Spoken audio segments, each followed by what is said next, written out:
Hello dear job aspirants, তপবন study centre থেকে আমি Rima ma'am বলছি। আমি আজকে তোমাদের সামনে যে জব ভ্যাকান্সিটার খবর নিয়ে এসেছি সেটা একটা banking job, national bank for agriculture and rural development. এখানে সম্প্রতি একটা শর্ট নোটিশ বেরিয়েছে। এটার হেড অফিস ন্যাবার্ড বলা হয়, NABARD শর্টে। তো এর শর্ট নোটিশ বেরিয়েছে যাদের হেডকোয়ার্টার মুম্বাইতে। ঠিক আছে, এটা অফিস অ্যাটেন্ডেন্ট পোস্টের জন্য গ্রুপ সি 2024, এটা অফিস অ্যাটেন্ডেন্ট পোস্টের জন্য একটা শর্ট নোটিফিকেশন বেরিয়েছে। এর আগে এটা 2020 সালে বেরিয়েছিল অফিস অ্যাটেন্ডেন্টের পোস্টে, এখন 2024 একটা শর্ট নোটিশ বেরিয়েছে। তো পোস্টার নাম একবার দেখো, এক ঝলক শর্ট নোটিশটা দেখে নিও। পোস্টের নাম office attendant. Total number of vacancy আছে এতে 108খানা। এজ লিমিট হচ্ছে অ্যাজ পার 1 অক্টোবর 2024, 18 থেকে 30 বছর। আর মিনিমাম কোয়ালিফিকেশান লাগবে এই পোস্টে অ্যাপ্লাই করতে গেলে 10th স্ট্যান্ডার্ড, মানে SSC, স্কুল সার্ভিস কমিশন বা ম্যাট্রিকুলেশন, মাধ্যমিক পাশ হলে অ্যাপ্লাই করতে পারবে।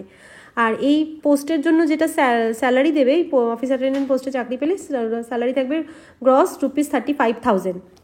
ফর্ম ফিল আপটা শুরু হবে 2 অক্টোবর 2024 থেকে চলবে 21/10/2024 অবধি, মানে 19-20 দিন মতন টাইম দিচ্ছে ফর্ম ফিল আপটার জন্য।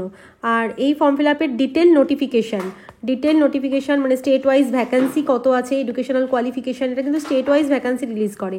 এডুকেশনাল কোয়ালিফিকেশানের ডিটেলসটা, এজটা, অ্যাপ্লিকেশান ফিজ কত লাগবে। জেনারেলি অ্যাপ্লিকেশান ফিজটা মানে SC ST বা PWD দের জন্য 50 রুপিস হয়, আর জেনারেলদের জন্য 450 টাকা হয়।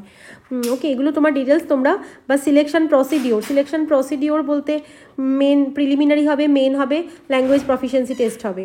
ঠিক আছে, এগুলো আমরা ডিটেল নোটিফিকেশন পাবলিশ হবে 2 অক্টোবর 2024 ব্যাংকের ওয়েবসাইটটা হচ্ছে www.nabard.org। এই ওয়েবসাইটে নোটিফিকেশানটা দেবে NABARD.org, এখান থেকে তোমরা ডিটেলস দেখতে পাবে। তাও একবার জানিয়ে রাখি যে প্রিলিম এক্সাম যেটা হয় সেটাতে কীরকম প্যাটার্ন থাকে।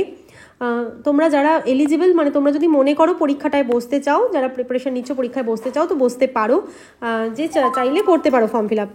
অফিস অ্যাটেন্ডেন্টের প্রিলিমিনারি এক্সামটা যে হবে, প্রিলিমিনারিটা অনলাইন মোডে হবে, মানে CBT হবে, নেগেটিভ মার্কিং 1/4 থাকবে। আর ল্যাঙ্গুয়েজ অফ এক্সাম ইংলিশ এবং হিন্দি, এই দুটো ভাষাতেই থাকবে। কিন্তু প্রথমে test of reasoning 30, English 30, general awareness 30, numerical 30, মানে টোটাল 120টা কোয়েশ্চেন থাকবে এবং 90 মিনিটস টাইম থাকবে। নেগেটিভ মার্কিং থাকছে 1/4, এটা প্রিলিমের প্যাটার্ন। আর এরপরে মেন এক্সাম দিতে হবে। মেন এক্সামটাও CBT মোডে হবে, যেখানে টোটাল 150 নম্বর এবং 120 মিনিট, মানে 2 ঘন্টা টাইম থাকবে। নেগেটিভ মার্কিংয়ের কথা এখানে এখনও বলেনি, ডিটেলসটা তোমরা পেয়ে যাবে। যে এখানে যেমন যেটা থাকবে, রিজনিং 35টা থাকবে, ম্যাথ 35টা থাকবে 70টা, আর জেনারেল অ্যাওয়ারনেস 35টা থাকবে, এবং যে ইংলিশ ল্যাঙ্গুয়েজ 35টা থাকবে। মানে আচ্ছা, এখানে একটু টোটাল মার্কসের এখানে 150 নয়, এটা 35 70, এটা 30টা থাকবে। জেনারেল অ্যাওয়ারনেসটা 30টা থাকবে।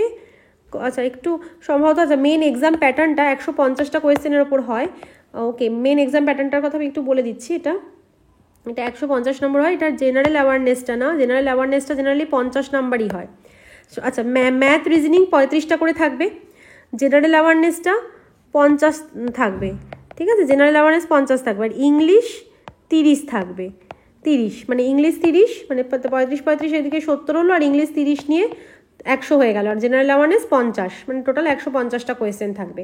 ওকে, 120 মিনিট টাইম থাকবে, মানে 2 ঘন্টা টাইম থাকবে।